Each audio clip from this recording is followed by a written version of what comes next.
going to watch this because it's Sunday, right? Nobody's going to watch this live because it's Sunday and people at church and they at the goddamn buffet and shit, getting their grub on. But I had this on my mind as I'm making my other videos. I'm uploading today, and I said, you know what? Let me do this one live because I'm going to be bouncing around too much, and this could take a while, right? So you could just watch this in the back, if you don't see this live, and it's cool because there's something we all need to talk about. Any political pundit or political adjacent YouTuber or social media person, any pro-black or pan-African person who's politically literate, all right, they are going to want to start having these conversations because we got the midterms coming up, and we have, and then we got, that will start the campaign for the 2028 presidential election, right? So we got to start getting on board, right? We got to start figuring out what's going to be our strategy going forward, right? So I have an idea. You see, I don't just complain. I actually give ideas. And if y'all haven't noticed, whoever's been rocking with me know I'm always giving plans. I gave Pan-African plan. I give economic plans. I give all kind of plans, right? Because you gotta stop. You can't just complain. You gotta give a plan. So this is what I'm thinking, right? And first of all, we have to participate in the political process. Period. All right. It doesn't matter that we don't always get everything that we want in the political process. We can't throw out the baby with the bathwater, meaning if a candidate doesn't want to give us reparations, that can't be the reason we don't go vote. We can't be a single voter. We can't be a single issue voter because single issue voters are very ineffective. Because 9 times out of 10, they never get that thing. And if they do get that thing, it's not really what they was expecting, correct? Okay, so where do I want to start with this? Okay, so here is the landscape that we see now. Right now, we got Donald Trump who's crashing out, right? And I don't understand for the life of me how anybody could had ever voted for Donald Trump in the first place. But, they did it. And I don't understand how anybody voted for him the second and third time. People forgot that the first time we voted, how many millions of Americans died because of Donald Trump's incapability of being a real politician, because his lack of empathy. Remember, COVID-19, and Trump was the president, and millions of people died. Remember that? It's like everybody forgot that millions of people died because Donald Trump wasn't smart enough, right, to shut down, even though obviously shutting down inconvenience people, but I'd rather be inconvenienced than not be alive. How many white people died who voted for Donald Trump because they supported, right, Donald Trump in his illiteracy in politics? How many? A lot. We're talking millions of people died. It took 4 years and people forgot that Donald Trump's first presidency, millions of people died because of him, right? It's like,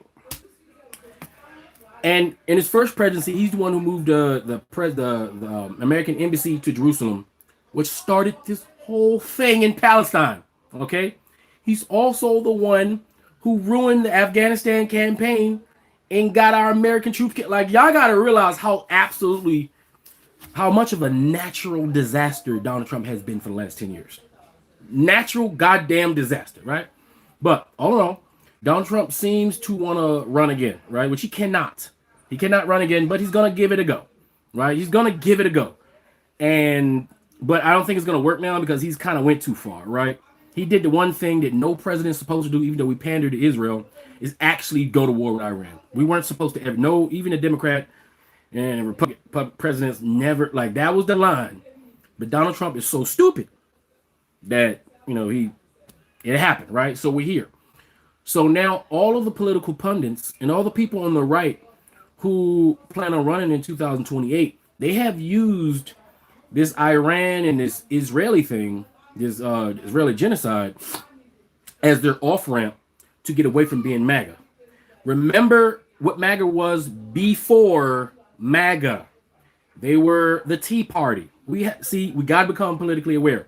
They already exist. Remember, Don't Tread on Me, right? Sarah Palin was the prototype. Well, actually, be honest, Reagan was the prototype. He was an idiot. He was an actor who played the president on TV, basically. All right. They used to praise him as like a god, Ronald Reagan, right?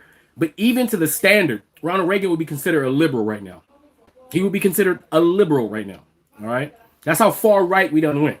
Because remember, right wing Republican Christian conservatism is about conserving white power. So right now, in the simplest terms, white power has nothing to lose. They're in an existential crisis as far as their population is concerned. Right? White people are no longer becoming the goddamn, hey, what's going on, man? White people are no longer becoming are no longer the majority. Like they're still the majority, somewhat. They're holding on to it, but it's about to be gone, right? So that means another group other than white people are going to take over political power in the country, right? And I know people don't realize this, but African Americans are a significant, massive single voting bloc in America. We are necessary, all right? When you talk about the Latino vote, you got to remember the Latinos are a language ethnic group. They are not, you can't equate Latino community with the African American community. You cannot equate them. You got Mexicans and Salvadorans, Puerto Ricans, Dominicans, Cubans, right? And in that ethnic group, you have white people. You have Indians who pretend like they're not Indian and want to be white people. You got mixed mulatto, Indian, and white people. You got black people. You got black people mixed with Indian. You got black people mixed with white, right? You got the same spectrum of multiculturalism within the Latin community, right, that you have within the Francophone or the English-speaking community. Because right now, we African Americans are in the English-speaking community, right? Latin America is the Latin American-speaking community, right? And you got the Francophone-speaking community, right? That just represents which white European nation enslaved us and brought us over here. That's it. All right. So on the Republican side, the candidates that I think are going to win, we got Marco Rubio, which is the white Cuban who has thrown not only the Cubans under the bus, but he's thrown the white Cubans under the bus, and he's thrown his country of Cuba under the bus, all for Donald Trump's butter biscuits and his chance to be endorsed to become the president. Remember, Marco Rubio ran before. I don't think Marco Rubio has the juice to pull it off. He's a stooge, okay? JD Vance, he doesn't got the personality to pull it off, right? So the Republicans right now have two very weak candidates. But at the same time, they're still useful because they're stooges and they'll do anything. Those white men in suits that are in the back that we don't see, right? They will do anything that those guys say, right? Because they're going to get kickbacks as far as their, stocks and shares, as JD Vance is already, benefiting from Donald Trump's destruction of the agricultural industry, as all big tech tries to buy up all that land that was given to those poor white people in the Midwest during the Homestead Act, the greatest distribution of welfare in the history of mankind, right?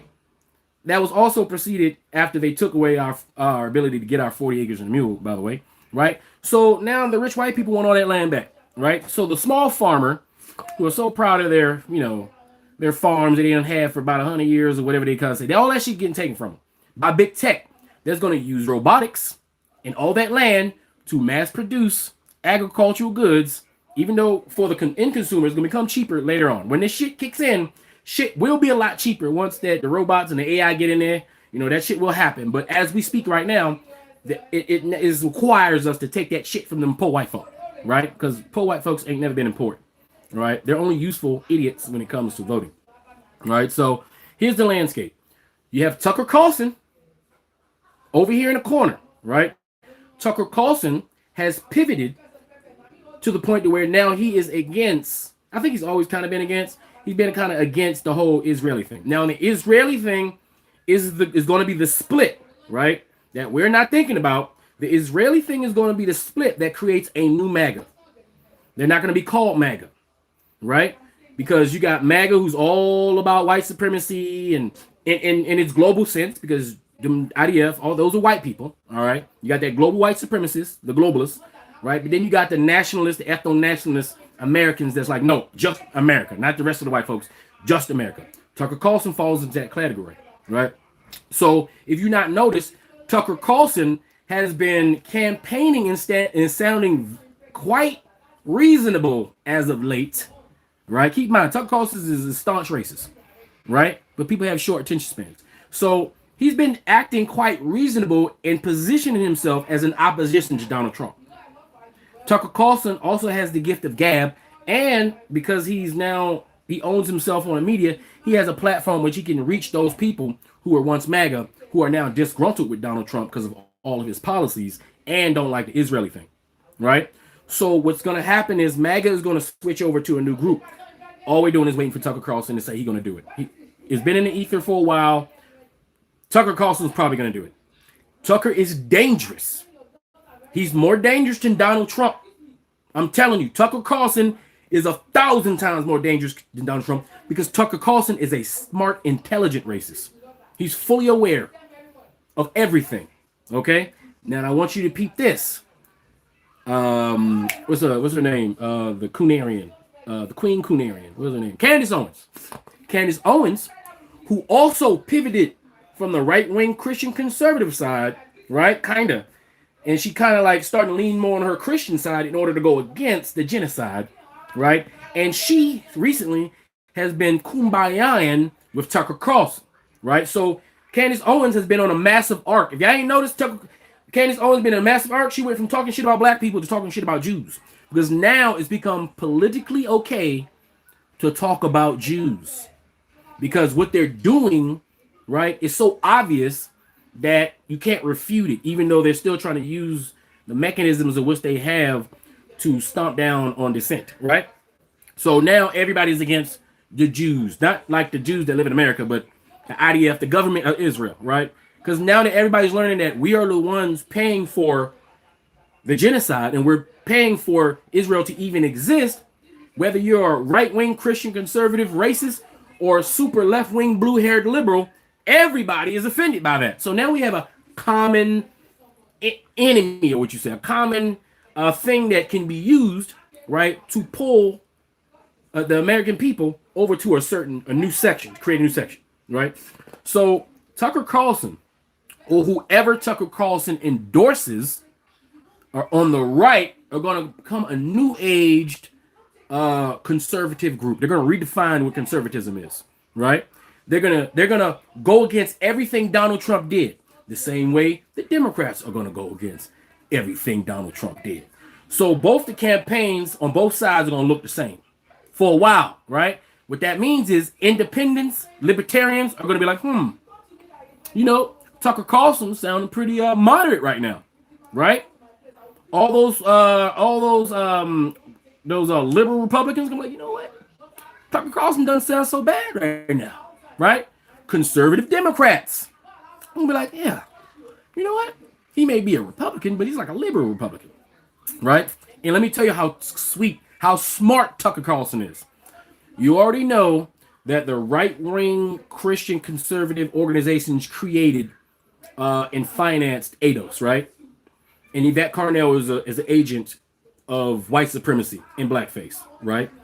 And we know Tariq Nasheed stole ADOS and turned it to the FBA, right?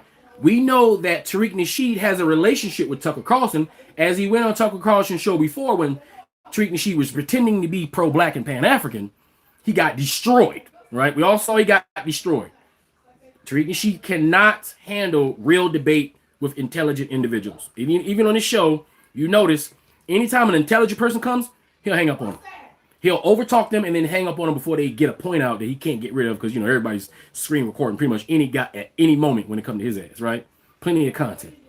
So you got Tariq Nasheed, right, who in his FBA group that he made, which we all know is a xenophobic hate group filled with politically illiterate, uneducated black people who are just in their feelings because, when they was in grade school, they got made fun of, right, which is kind of weird because black folks are the ones who talk shit about immigrants in America. So these people are complaining and not taking consideration that we're the ones who started all that shit talking, but at the same time, it's school. You go to any school in any country and you're different, you're gonna get made fun of. So these are immature individuals who just happen to be of age adults. They're not actually adults mentally, right? But at the same time, they're a dangerous voting bloc because they're unintelligent. Just like MAGA is unintelligent, right? So did we not just see Tucker Carlson say, Tariq Nasheed, yeah, I like those guys. I like what they stand for. When they speak, they have a point. I think. Y'all remember that. Y'all remember that? Okay. Did y'all remember FBA going crazy on social media because Tucker Carlson endorsed him? So what that means is FBA, which represents about 15%, I would say a little bit less than 15% of the black male population, and about even smaller percent of the black female population. Most black females are politically literate, but we still got a bunch of dumb ones out there following the dumb shit, right? Now, Tucker Carlson, he's so smart.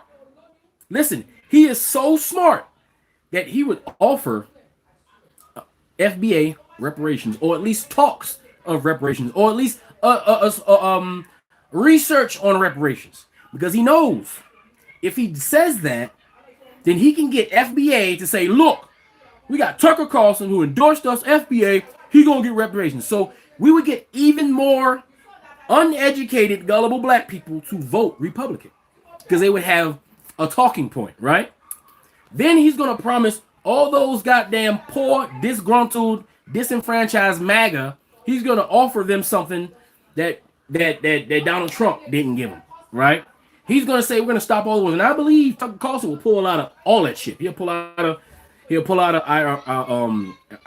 do the Iran thing. He'll pull out of Israel because he really don't care about Israel. You gotta understand, there's different types of white supremacy. You got global white supremacy, right? That means a unified European, we're all together, type of white over everybody. Then we got the American style, the American ethno-nationalist white supremacy that says we American whites are better than all of you other whites, and we want to dominate everybody, period, right? But that movement is stronger than the global one, right? So I believe Tucker Carlson is going to run, and he's going to go to, you saw him go to Africa, right? Tucker Carlson's not afraid to go into a fire. You got to respect his gangster, all right? Tucker Carlson will go to every HBCU and sound very reasonable. Tucker Carlson will go to every black podcast and sound very reasonable. Tucker Carlson has the skills to sound very okay, if you know what I mean. Now, let's go to the Democratic side. You got Gavin Newsom. Dude been running for what? He been running for the presidency for about 4 years now. Now, he is the governor of California. So we know objectively Gavin Newsom can do the job at his basic level, right? And we know we're at least trying to get back to baseline, but at the same time, everybody knows that we're just trying to get back to baseline. That's the whole reason goddamn Joe Biden was elected, because the Democrats are always just trying to get back to baseline. They want to get back to the business as usual, where corruption is hidden in the back, right?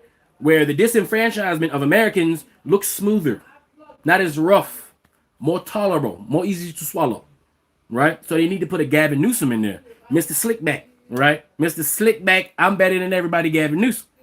Right, now, is Gavin Newsom better than Tucker Carlson? Yes, right? Is Gavin Newsom better than J.D. Vance and Marco Rubio? Yes. But do we really want Gavin Newsom? Because we know if we vote for Gavin Newsom, we're going to go back to baseline, but it's going to be back to baseline, which wasn't good in the first goddamn place. We went from worse to worser. All right, we trying to go, we feel like as Americans, we should want something for this 10 years of bullshittery. We should be asking for something equally extreme, right? Going the other direction for ourselves, meaning we all should be campaigning for universal health care. People forget, politically illiterate people forgot when Barack Obama ran, he was trying to get us universal health care. People forget that when Barack Obama was the president, that every white person, whether they was Democrat or Republican, was making sure that Barack Obama couldn't do anything. Now, politically illiterate people kept saying, Barack Obama didn't do anything with black people. But these same politically illiterate people never even had a political position or never had anything that they wanted and asked for from Barack Obama. Keep in mind, Barack Obama took over from George Bush, right? When we was in a recession. Barack Obama literally had to spend half his time saving the country from going into a depression, because we was in a super, what do you call it? This before depression.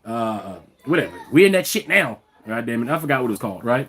People forgot that Barack Obama gave us some of the greatest healthcare that we've ever had, that we take for granted until Donald Trump took it away. Even the right Republicans who hated Obama enjoyed Obamacare, right? That was the closest thing. Now, keep in mind, Bernie Sanders is who you wanted at the beginning, right? Bernie Sanders, when Bernie Sanders ran for the Democratic Party and they shoved Joe Biden in our faces and stole it from Joe Biden, we had that Bernie or bust who said, you know what? Since y'all stole the shit from Bernie, we not voting, right? So then, and then Hillary Clinton got in there because they thought it was her goddamn turn. No, how was it? Yeah, no. Hold on. Am I getting this wrong? I'm going back. It was Bernie and Hillary, right? Yeah, it was Bernie and Hillary.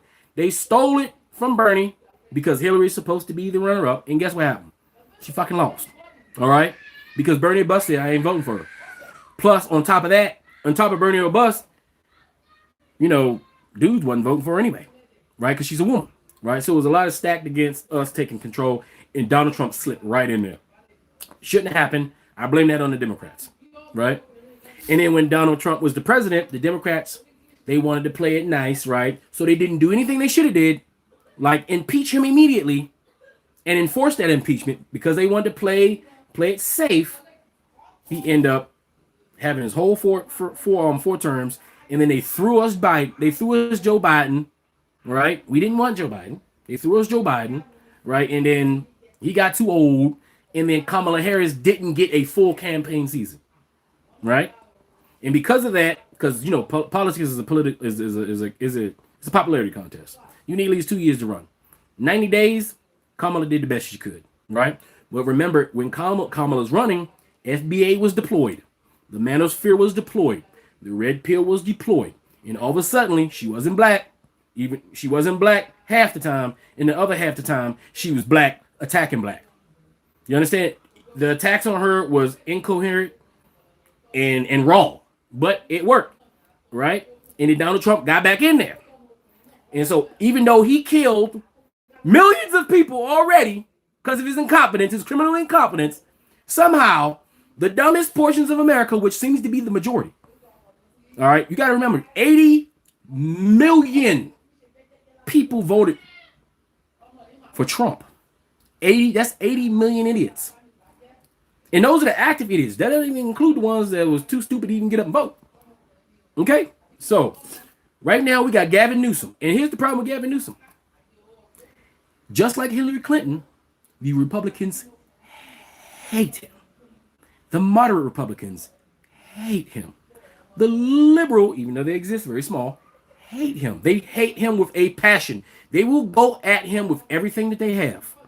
All right? Now, when he tries to go into an HBCU, when he tries to go around the black community, you know what's going to get brought up? When he denied the reparations in California. That's going to be the killer right there. FBA, you know, the black Californians, because I don't know what it is about them black people in California. They be conservative, right? But the black Californian social media guys, they're going to go out and go against Gavin Newsom. All the MAGA are going to go against Gavin Newsom. I don't believe Gavin Newsom can win against Tucker Carlson. Because Tucker Carlson is going to be just like this. Hey, Gavin Newsom, remember when you offered FBA reparations, you didn't give it to him? Right? He's going to grill him on that, and he's going to promise FBA reparations, or at least a study on reparations. And that's going to trick all the uneducated, politically illiterate African Americans who call themselves FBA to go vote for Tucker Carlson. All right? So that is the landscape. That's the landscape. So what do us African Americans do? What do we do? Because we ain't going to have too many choices, right? Now, I don't know who else is going to run against Gavin Newsom. We may be surprised because we know there's always a surprise. We didn't know Barack Obama was going to run against some other guys. We don't know if we're going to get any charismatic individual to run on the Democratic Party. But Gavin Newsom is not Barack Obama, and he's not going to be able to give a speech that's going to motivate anybody with any kind of hope at all, right?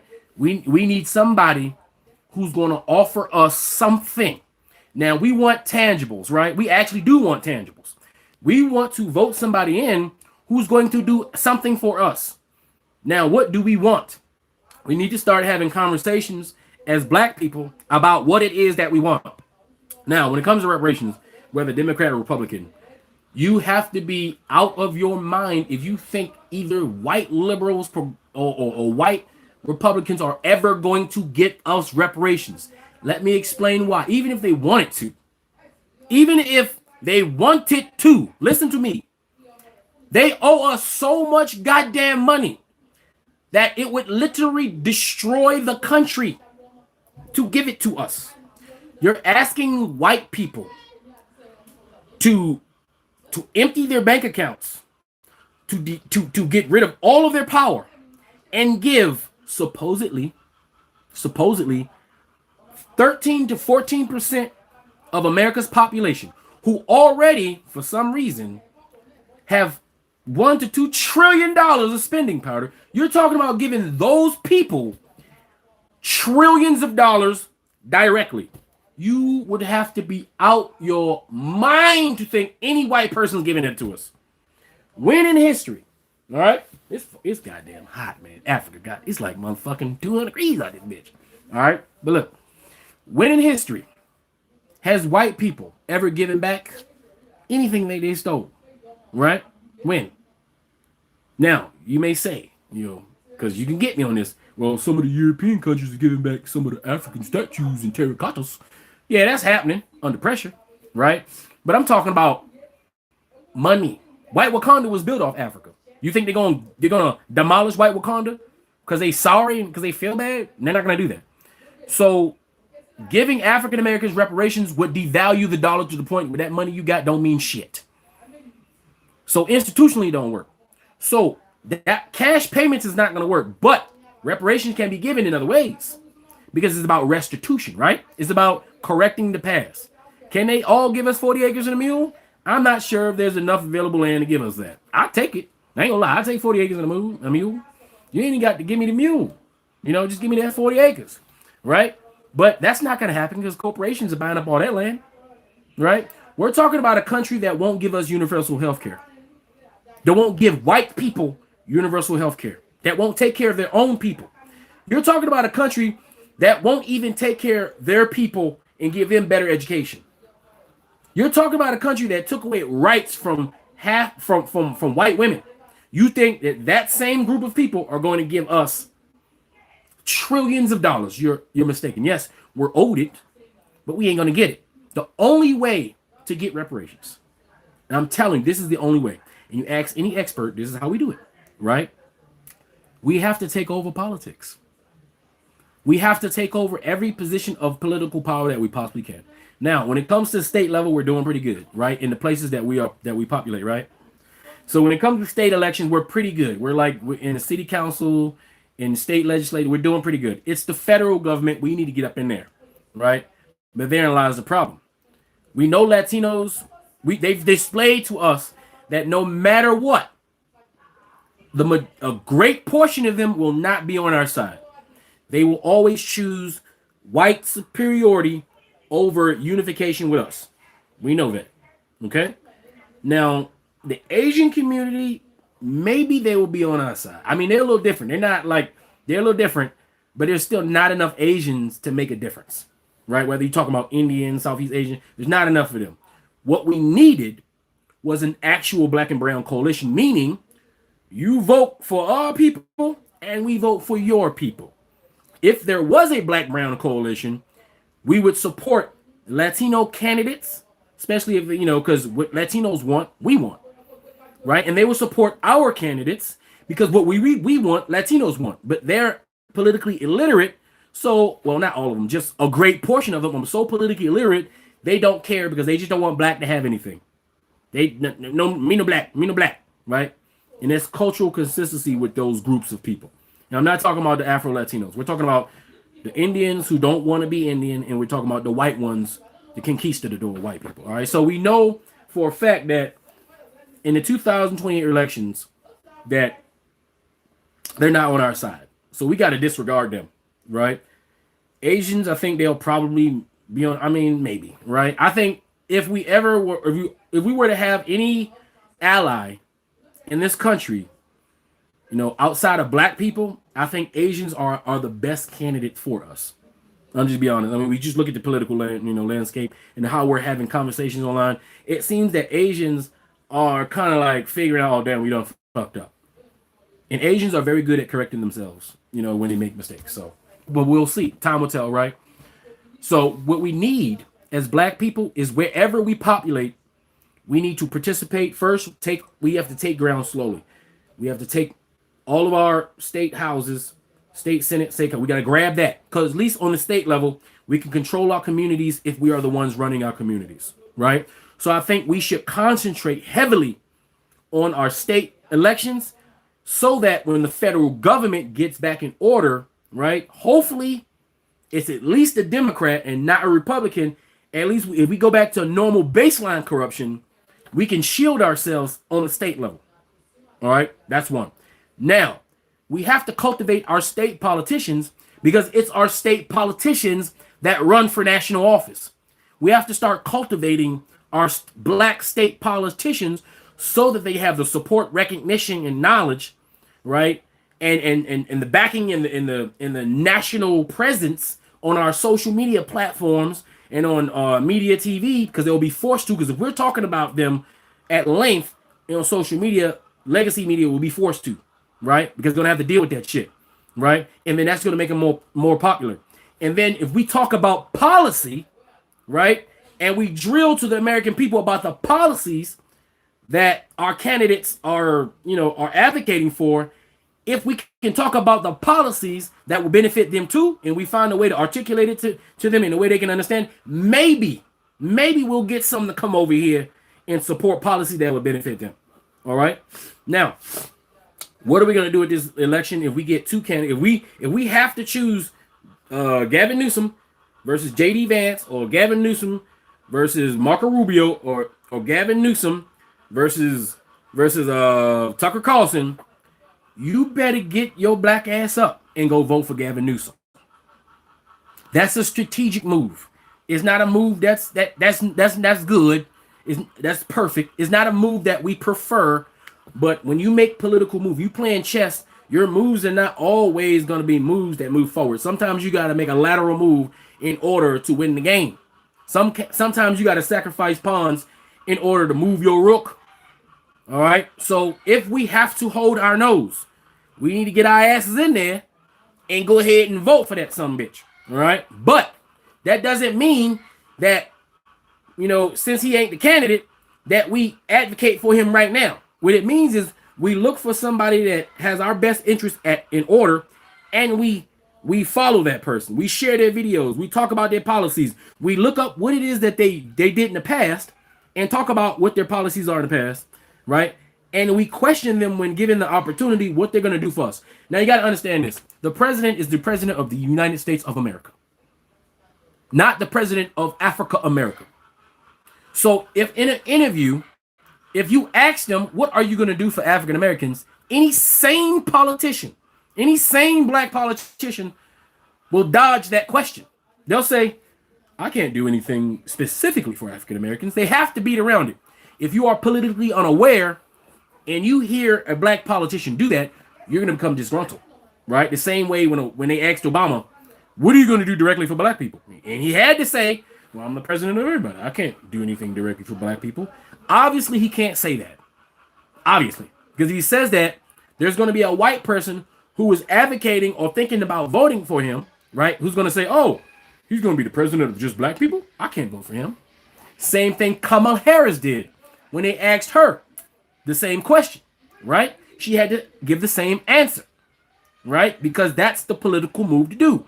That means we have to make our people politically aware that when our politicians have to play politics, we have to understand and read in between the lines. Because if anybody was paying attention, Kamala Harris was telling those Arabs to chill out and just come over here. You need to come over here. Because everything Kamala Harris said was correct. Every single word she said was things she said was going to happen, end up happening. Everything. And I guarantee you, if Kamala Harris was the president, we would not be in this situation today. So anybody being politically lazy and saying both parties are the same, no, both parties are not the same. That's why they're different. Because if they were the same, they would be called the same. All right, like here in Nigeria.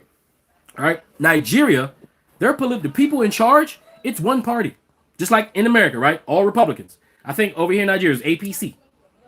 Everybody on the same line, meaning there is no wiggle room for any opposition to do anything. That means one party with one ideology controlled by one guy, Tinubu, They're just going to do what they're going to do, and there's no way to combat that, right? You got to. That's how it works. So we're dealing with the fact that we have two parties. We're forced to do two. We don't have a parliamentary system. If we had a parliamentary system, it'll be easier for us black people to create our own party, right? Smaller parties can gain more power if we were in a parliamentary system, right? Like if you, the EFF in South Africa, right? The EFF in South Africa was a very small group, but they're gaining ground because of the parliamentary style system. If they had the same system we had, you wouldn't even hear nothing about no EFF. They'd be like the Green Party, right? You kind of hear it, but you know, you can't take them seriously, right? So what do we do in a system where we have a two-party system? We have to take over one or other. We have to. That means we have to participate. We know the Republican Party and their base are white supremacists. We have no way. If you look at every black Republican, if they don't capitulate, what happens when a black Republican doesn't capitulate? They get reminded that they're black. Okay? Have you ever seen a black Republican put in charge? No. Why? Because they're the help. Okay, now on the Democratic side, the black Republicans are the Progressive Party. Now, in the Progressive Party, we have allies, which are the white progressives. We've never had a progressive president. Barack Obama was he wanted to be progressive, but he was more of a centrist. But even centrist, as a centrist, because you know he's a Wall Street guy, right? As a centrist, he's still pretty good. He was kind of like a centrist, left-leaning centrist. But we've never had a progressive president, even though progressivism is the most popular political position of America. But people don't realize that because they don't know what progressive mean. They don't know what progressive Democrats policies are. Most people, if you say, hey, what's a policy of a progressive? Oh, right? You ask, what's the policy of a liberal? You wouldn't know. Right? Matter of fact, ask what's the policies of a conservative. You definitely don't know now because nothing that's happening now is conservative. The Republican Party that's calling themselves conservatives are not conservatives. A conservatives wouldn't have taken away the women's right to vote. I mean, women's right to family planning on a federal level. A conservative Republican would have never sent the National Guard into the states. All right. So this is not conservatism. So all your black content creators call them who are Trumpers. They're not conservative. They're calling themselves conservative. They're neo-Nazi contractors. They're black neo-Nazi contractors following a wave because money is more important to them than their own people. All right. That's true. Okay. So I believe black people, what we got to do, since we know we're not going to have any good choices right now, the Maryland mayor, my mayor in Maryland, that would be perfect. He would be perfect. Now, what did FBA, the xenophobic hate group, contracting arm, black contracting arm of white supremacy and blackface, they said that my mayor voted down or vetoed reparations. That's not what happened. What he did was he voted down a new study on reparations. And his reasoning for that was he said that we do not need any more studies on reparations. What we need is reparations. He said we have plenty of studies. And I believe, he's correct. How many studies have we had about are we owed reparations? Hundreds of them. A study is just a way to kick the can down the road. My black mayor, the only black mayor in America, said we don't need no more studies. We need a bill on reparations, right? But FBA, Tariq Nasheed, right? Tucker Carlson's black stooge, agent of white supremacy. What is he saying? Oh, the tether, right? He struck down reparations because he knows that his subscribers are politically illiterate and they're just gonna believe what he says. But that wasn't the truth. And we as African Americans got to make sure we can't let the ignorant members of our community lead the conversation when it comes to politics. Okay? So when we have these new debates, the Democratic primary comes up, if we we need to start putting in the ether our questions. We need to start saying, this is what we want. This is what we want. And we have to be serious and realistic political goals, okay? We can't be saying, yeah, we want you to give us every individual black person we need 40 acres, a mule, and a check for $15 million. And if you don't give us that, I'm not voting for, I'm sitting on the couch, or I'm voting for a Republican. That's the FBA. Okay? Controlled opposition.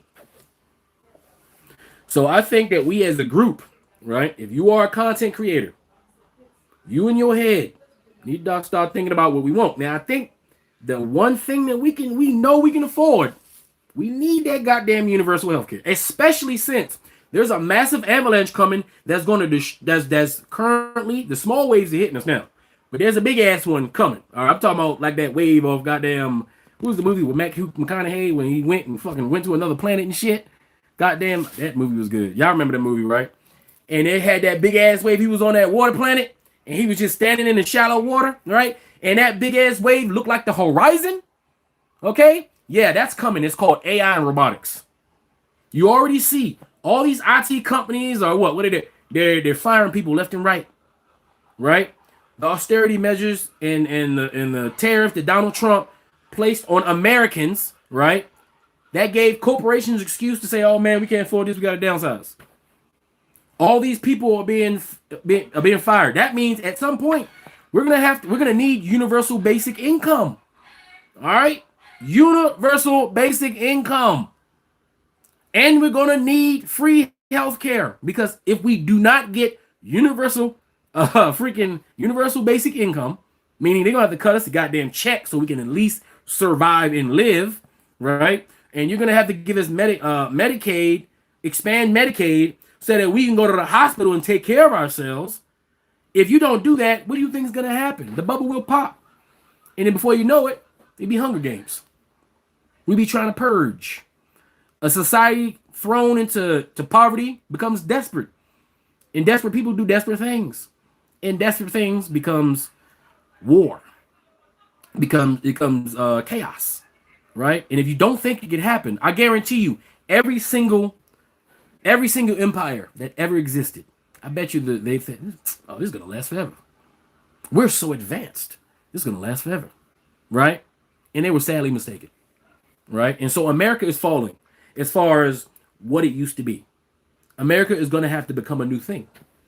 And we're gonna have to be the ones to create that new thing. Right? So I think African Americans, we gotta take a stand. We got to come up with some things that we want. I, as a Pan-African who's politically involved and will vote so that I can talk shit about politics because I participate. Because voting is war without guns. War is politics with guns. I've been involved in politics. All right? Both sides. All right? I'm in there like swimwear. And if you are an American, if you are a black person, and you consider yourself an American, which is your nationality, by the way, you should want to participate in your country's growth and development.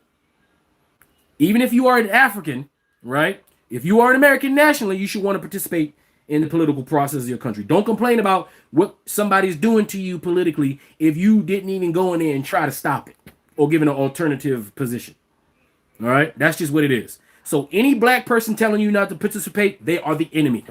Period. If they tell you to sit on the couch, they are the enemy. I don't want to hear, "I'm not voting." If you are sitting on the couch because neither side are giving you everything you want, that means you're not even playing checkers. You're not even playing Connect 4. All right?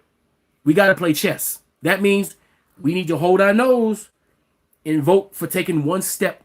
All right? And that one step is anybody that's not a Republican. And then when we take that one step, we get prepared to take the next step. Looking for a candidate that will make us get on the next step and the next step. Politics takes years. There's no instant gratification. Okay, shit's not gonna happen instantly. We have to be involved continuously and provide continuous pressure on these politicians to do what we want. All right, and we have to support them financially. If we do not support our politicians financially, a big corporation is gonna come along and give them the finances they need to run their campaign, and then they're gonna be beholden to that corporation that gave them the money for their campaign. When Barack Obama ran, he used public financing. He was beholden to us. That's why when he was in office, he did everything to help us, including reluctantly saving the auto industry that shouldn't have been bailed out. But had we let them crash, it would have screwed the rest of us. Right? So we have to have a sustained, we have to we have to really get involved in politics. You see, white folks who are racist, who are on the right, they are involved in politics because they understand the power of politics, right? They understand the power to vote. If voting was not, if we didn't have voting power, why does the government continue to try to stop us from voting? If black people didn't have serious political power in this country, why do white conservatives continue to try to redistrict to take political power away from us where we are growing? If black people vote didn't matter, why were they killing our ancestors who were just trying to vote? Because if voting was rigged, they would allow us to vote. They will allow us to believe that everything is running the way it's supposed to run. So they wouldn't have any friction. They would just say, oh, that was the outcome. How would we know? You see a savvy white Christian racist who can manipulate a goddamn election would just allow everybody to vote because they know it's rigged anyway. They don't care. But no, they know that when you go in there and you mark something, that's a real thing. Now what has to happen is we have to have smarter voters. We have to be, voting doesn't work if you don't work it. All right? You ain't never heard no goddamn right-wing grifters tell white people not to vote because the Republicans are screwing you over. Do you hear any, even right now, MAGA, right now, do you hear anybody over there on, like Tariq Nasheed, over there on the white side telling the uneducated, politically unaware, politically illiterate white people not to vote, to sit on the couch? Do you hear white people saying, I don't vote because I don't get everything I want? No, they get their asses in there and vote. Even though they're voting against themselves, they still get up and vote. We got to get up and vote and take those small steps. If not, we're going to allow white people, right, to battle amongst themselves. And we have to always understand that even the white liberals want to maintain white supremacy. They just don't want to be mean and vicious with us. They'll let us participate, but we got to sit at the smaller table. We have to know this when dealing with them. Just because we ally with people politically doesn't mean they're our friends. These are strategic partners for strategic reasons. And we got to stay sharp. We never turn our back on these political allies outside of our group. Okay? Now, another thing we have to do as a Pan-African, we need to get more of us over here to take over the country. Because as white people become a minority, another group is going to take over. Do you want the racist Latinos to take over and be the new white group? As a black person, do you want Latinos to dominate you? Could your ego accept that? Could your pride accept some Latino who we're the ones who helped elevate them, take charge, and shit on us the same way the white people did? Huh? Because they're bringing more of their people from across the border over here. And as they have children, they're going to be taking over. They're going to be voting. Now, good for us that the Latino community is an ethnic language-speaking group, and there are Afro-Latinos. We need to get Afro-Latinos in the black house. So if you Afro-Latino, they need to be on board with us. All right? We cannot allow FBA to alienate our Afro-Latinos. Also, our Caribbeans who are coming over and participating in the political process because they decided to become an American, a nationality. They may be from the Caribbean, but they decided to become an American. We need to make sure they're over here with us. The Haitians, all right? We can't allow FBA to ruin our relationship with the Haitians. The Francophone, French-speaking Africans, all right? We want as many Haitians in America as humanly possible. We want as many Caribbeans in America, in our communities, as humanly possible. We want as many Nigerians, as many Ghanaians, and many South Africans, as many Ethiopians in our communities, and bolstering our numbers. We have a massive continent with 4.5 million, conservatively, people. We need to get as many of them over here and in the fold. Now, the Somalis, I don't think we can get them in the fold. Let's just keep that real. I don't know. I don't think we can get the Somalis. All right. They got some extra shit going on with them. All right. But that doesn't mean we can't try, because I know we can get some Somalis over with us. All black people from Africa and African diaspora need to be on board in America. Because if you ain't figured it out yet, we are, despite the issues that we have with each other, which there are many. Okay, I'm not going to deny it. I'm not going to deny it. All right. Despite the issues we have for each other, that's all we got is each other. Because we see who ain't on our side. Right? So that means we need to get our shit together with our Caribbean brothers and sisters, with our African brothers and sisters. And when they come over here, they need to get on board. We need to continue to correct them. We can't be having Africans and Caribbeans disrespecting us. That's the truth. Now, understand that with FBA. I understand that part, that sentiment. But they're not mature enough to have those conversations. We need to educate our African and Caribbean brothers and sisters on how shit works in America and where they need to be standing. Period. That white man is not their friend. All right? Period.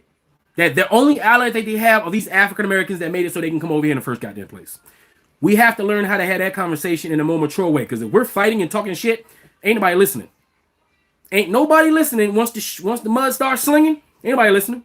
Because just like we got pride as African Americans, Nigerians got pride. Jamaicans got pride. Haitians got pride. You can't expect a prideful black person to just sit back and let another black person talk shit.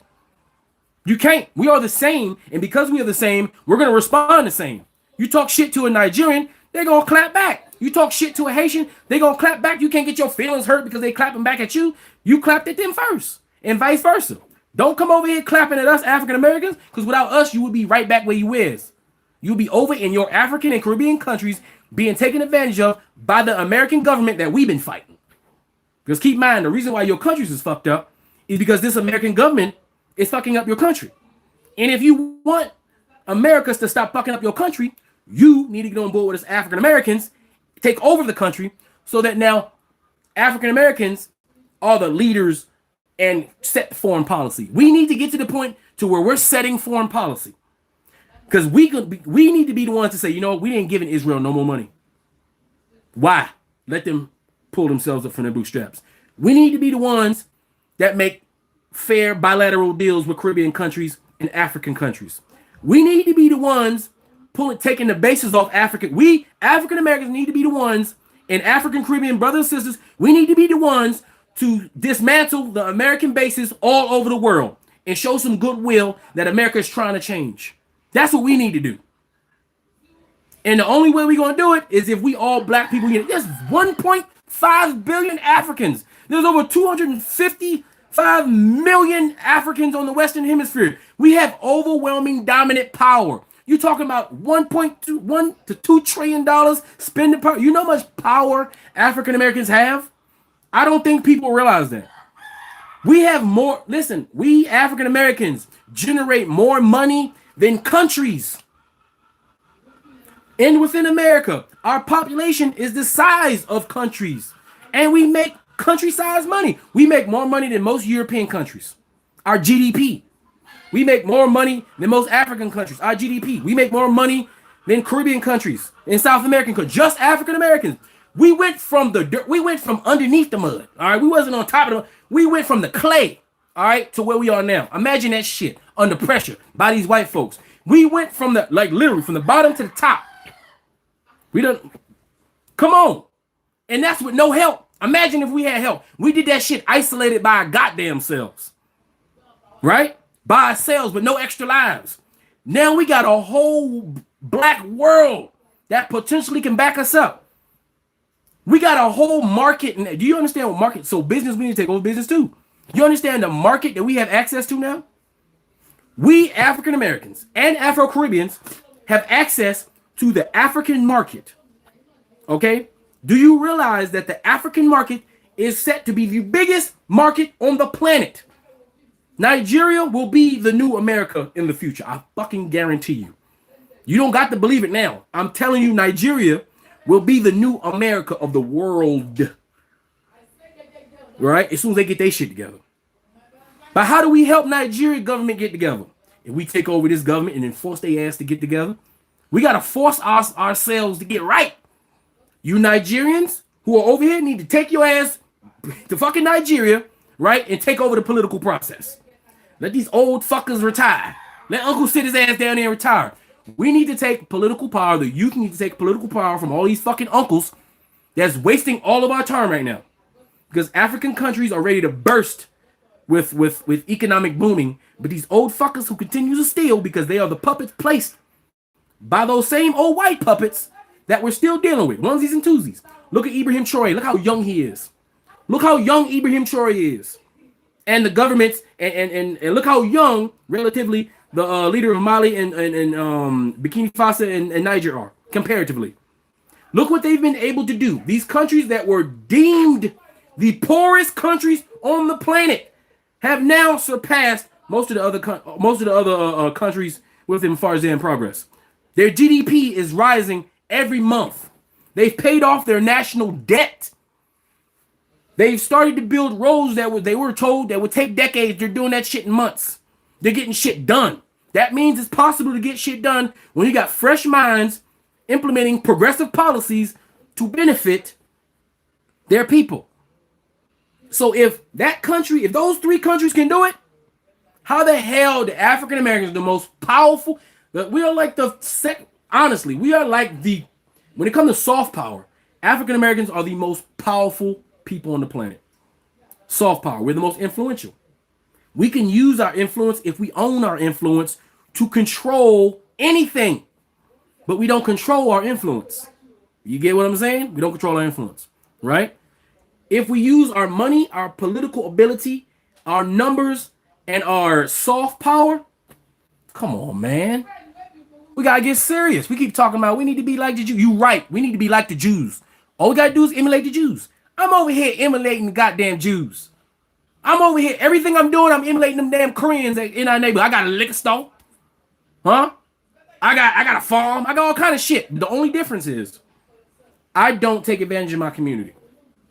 I give back to my community here in Nigeria because I want to have a good relationship, right? That's what I do. And when I become big enough here and I make enough money and I can afford it, I'm going to do something in my community in America with my black folks in America. That's the point. I ain't forgot about my black folks. I got plans. Now, will those plans come to fruition? We'll see. We'll see how successful I am, right? We'll see how successful I am, but I'm going to try. But even if I'm not successful, there are thousands of African Americans in Nigeria doing exactly what I'm doing at a higher level, and they're not on social media, and y'all have no idea that's happening. The African Americans in Nigeria are the most quiet African expats on social media. They don't say shit. And there's a reason why they ain't saying shit. They probably don't like the fact that I'm talking. They want to make sure they buy up on the land before shit get popping, and then after they get theirs, then they'll let you know. They're not trying to let you know now. While you looking at Ghana, you should be looking at Nigeria, right? There's a reason why Nigeria has insecurities in the north. It's because all the powers that be know that there's money there. So all interests are disrupting up there. But you see the Nigerians and other powers that be, they want their shit back. So everybody's making political moves and calculating what they're going to do. Because what you don't know is there's a pipeline going from Nigeria all the way to, I think, Tunisia. That means every nation in the world has an interest in stopping Islamic terrorism there because everybody has money involved. So Islamic terrorism will be destroyed in Africa, guaranteed, only because there's too much money involved. They got to destroy them because they fucking up the money. That's the only motivation. It ain't because of peace, love, and happiness and cocoa butter and shit like that and black and white European unity. It's because them white folks in Europe need that goddamn oil and they can't have them goddamn Arab fucking up their shit because they don't want to freeze. All right? That's what's happening over there. Right? So while all this shit's happening, while Africa is rising, we African Americans need to rise here in America politically so that we can take advantage of our brothers and sisters on the continent and the Caribbean and make a trifecta from the Caribbean to Africa to North America of black power. And that means we need to unify with all of our African brothers and sisters. And I'm not forgetting about black brothers and sisters in the UK. All right? And most of them are Caribbean anyway, so I kind of count them as Caribbean and Africa. I just throw them back in Africa or the Caribbean, right? So they are included too. But we have to take this shit seriously and become political monsters. All right? Right now, we're political victims. We sitting back and begging for the white man to give us some shit. No, we need to fight. It's time to fight. Okay? No more complaining. It's time to fight. Right? We need to resolve the issues that we have with each other as black people. Matter of fact, we got shit as African Americans that we got to resolve. Like our gangs. Why do we still have why it's 2020? Why we still got gangs and shit? That don't even make sense. And why we promote that shit on YouTube? Why we got these like 55th Street? Why we got these old ass people like Whack 100 and all these shit promoting degenerate black culture? And we all watching that shit and they getting paid. You see how they continue to use us to make money while also denigrating us at the same time? Huh? You get what I'm saying? We got all these old 40, 50 something year old people just perpetuating black degenerateness to get paid. And they're getting paid. They're the biggest YouTubers. The ones that promote the shit. While people like myself are the smallest ones, right? Because we're promoting black excellence and black positivity and black upward mobility. And the powers that be don't want that. But because I keep on going and because people like me keep on going, eventually we crack through the mold because we create our own algorithm that can't be denied by any institution because you guys are here. You get what I'm saying? So no more, none of that. When you hear somebody say, I ain't voting, nah. If they not voting, that means they're against us. That means they don't want to be a solution. And you don't, and if they say they don't vote, do not take anything they say seriously. Now, if they voted for Donald Trump, never take anything they say seriously. Ever. Ever. Like, for instance, O'Shea Du Jackson is a conservative. He says it a lot now. I don't know what's going on, but he's saying it a whole lot. O'Shea Du Jackson. I'm a conservative. And he also talks about other super conservative black people, right? He also quasi talks about a little bit of racism, right? But when you ask O'Shea Du Jackson, the guy that's in Uganda right now, you ask him, why did you vote for Donald Trump? Because he said he got politically aware. He said he became a Republican 10 years ago. So basically, when Donald Trump became a candidate, that's when O'Shea Du Jackson decided he wanted to get involved in politics and vote for Donald Trump. I believe O'Shea Du Jackson is politically illiterate. And he voted. And so after Donald Trump was the president the first 4 years and millions of people died and we were disenfranchised, he voted for him again. And then he voted for him again. Now ask yourself, how can O'Shea Du Jackson, who calls himself pro-black, no, this is a fair question, and we can't be letting our social media influence get away with this shit. How can you call yourself pro-black when you vote for the person that's against black people 3 times? That's not a mistake. That's a habit. Dynasty Demir, the guy who calls himself Pan-African. He comes to Nigeria. He goes all over. He takes people to Africa all the time. He also is a Trump supporter. Ask yourself, how is Dynasty Demir, the guy who presents himself as a pro-black Pan-African, how is he pro-black and Pan-African when he promotes and voted for Donald Trump? Now, can they say that they didn't know Donald Trump was a racist piece of shit grifter? That means, on the worst case scenario, they are snakes in the grass, right? I'm talking about both of them. Best case scenario, they're politically illiterate. Right? We got to stop letting these people tell us what they are while they're doing another thing. All right? We got to become smarter. And he ain't the only one. Anton. Why did Anton vote for Donald Trump? How is he pro-black? He tries to pretend like he's pro-black. And he calls himself a Christian. Right? Which I believe he is a Christian. Because if you look at what Christians have done, I mean, shit, the first slave ship was called Jesus. Christians have always been lynching us, killing us, raping our women, being corrupt. So yeah, he probably is a Christian. He's a Christian. He's a great Christian. Anton Daniels. Right? He's a Christian. I believe when he say Anton say he a Christian, I'm like, yeah, you damn right. You display all the characteristics of Christianity. Right? Now, when O'Shea Du Jackson and Dynasty Demir and Anton and all these black manosphere, red pill, quasi I'm black, pro-black, black, I'm Pan-African pseudo, whatever, when they say they pro-black, right? But they also right-wing Christian conservative, ask them how do they marry those two? How? And how do we take anything you say seriously when you give critique or when you give an advice about something when clearly your decision-making skills are questionable? Right? I mean, am I making sense here? Or am I just tripping? Right? No, I like O'Shea, but I'm just saying, why'd you vote for Trump? Stop saying you're a Christian conservative and that you voted for Trump like it's some casual shit. When clearly what's happening now is not casual, right? The people who voted for Trump have destroyed a lot of people are dead. Little girls got killed. You to understand the butterfly effect of your vote. There are little girls in Iran that was going to school. They're dead now. That's because of people who voted for Trump.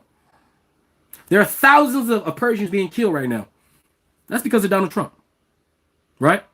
There are millions of Americans that should still be alive, but they died because they didn't want to wear a mask because somehow they were convinced that wearing a mask was going to kill them, even though afterwards they started to wear a mask, hiding their faces, being racist out here on these streets.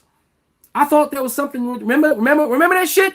Remember they were like, oh yeah, I can't breathe, even though nurses have been wearing that same mask 16-hour days, 7 days a week for hundreds of years. They've been living, right? So they convinced themselves that mask was violating their civil rights. But now they're wearing masks because they want to show their face while they're out here harassing Americans on the street. You see how easy? You see how that works, huh? So everybody in that conservative, I hate black women sphere, right? Because that's is the black women, right? Because black women are what? Black women are the most politically active members of the black community. There was already a pool of black people who had a problem with black women. O'Shea Duke Jackson, Dynas Demir, Anton Daniels, the Red Pill community. All of these people had problems with women, especially black women. The damn passport community. I mean, the passport bros. Because they got problems with black women, they go find a light-skinned woman that got all the black aesthetics, right? And they go get with them, right? So the pipeline to hating black women who are just so happen to be politically active and usually on the right side of the political history, it's not too hard to push them over the edge and say, you know what, them Democrats shields because they're talking about black women. Of course, these guys were going to go against Kamala Harris because she was a woman. The same way they went against Hillary Clinton against Donald Trump because he's a woman. This whole era has been ran by misogynists who don't trust women, whether it be Hillary Clinton or Kamala Harris. If you're politically literate, you would have saw this shit for the last 10 years. It's been a goddamn, just like you went from don't tread on me, Tea Party to MAGA. We went from red pill to FBA and all these other little things they come up with. So as African Americans who are politically aware, who love and respect who they are and love their brothers and sisters, we have to make sure that our house is clean and clean house from all these people, right? Make them answer the hard questions, or at least put them in the category they belong into, pure entertainment and never to be taken seriously. Because they don't have good decision-making skills. Right? And then we as African Americans need to take politics more seriously and start talking about the details. The devil's in the details, meaning bills, legislation. And then when we promote a politician, when we uplift a politician, and we demand that we want them to do this and do that to the greatest of their capacity, if they don't do it, we get rid of them. As we support them, we get rid of them. Just like Uno cards. Draw two. Skip. No, draw four. Nope, reverse. We're going that way. That's how we got to play it. All right? We can't be as passive as we've been lately. So, I mean, that's pretty much all I really wanted to say. You know, is that, you know, I made examples. These individuals, they're not the only one, right? I'm not really pointing them, you know, these guys out as they're the only ones and they're the main ones. But they are. And that is a fact. They are what I say. I didn't tell no lies. I didn't tell no lies up in there. I said the truth. And everything I said, they have said themselves on their own videos for everybody to see. I'm just questioning it. And if all of them go online and question other YouTubers and social media people and politicians, I got the right to question them on their decision-making skills and the shit that they say out loud. Because if you say it out loud, you want to be scrutinized about it. Right? You have no problem with it. Right? So that's what I'm doing. So, yes, we must become sharper. We got to sharpen our skills. We got to recognize the resources that we have. We got to recognize our allies. Our allies are black people. That's our allies. You black, that's the ally. Even if they don't seem to realize it, they're not on board, our energy should be put on making them on board. Our energy should be put on elevating the conversations on social media and get off the round robin circle joke conversations about you hurt my feelings, akata, forehead, blah, blah, blah. No, we don't accept that shit. We are much better than that. All right. And we have to display that shit. All right. And just like you got different. Remember the Sinetta days? That was like super pseudo days, right? Even though he's still online now, but he ain't like it used to be, right? We went from the Sinetta days to this new crop of black manosphere, pro-blacker, right? So we kind of went from the super crazy to not so crazy, but still dangerous. Now we need to elevate to something better. All right. And I'm seeing it. I ain't gonna lie. If y'all ain't noticed, there's a lot of new content creators out here that's making some sense. That's fighting it back against the ignorance that we see. We got Neferkari Dessalini, one of the best. Like Neferkari Dessalini, right? He needs to replace Professor Black Truth and that other black. I think Professor Black Truth is white dude. I think he's a baritone white dude, right? I could just vision. To me, he ain't black. Like he don't even sound black. Like I don't know who falling for that. And that other guy, I think they're the same person. Professor Black Truth and the other one. You never seen they face. Like, those both white dudes, all right? But Neferkari Dessalini, if you want to get good, accurate information, especially on the Francophone Haitian side, that's where you need to go, right? We got Camverse. If you want to learn about your Black history and you want in detail, Camverse. He's a small YouTuber. He should be big, but he's small because I guess his knowledge is too dangerous. We should be listening to people like him because he's intelligent. You can tell he read books.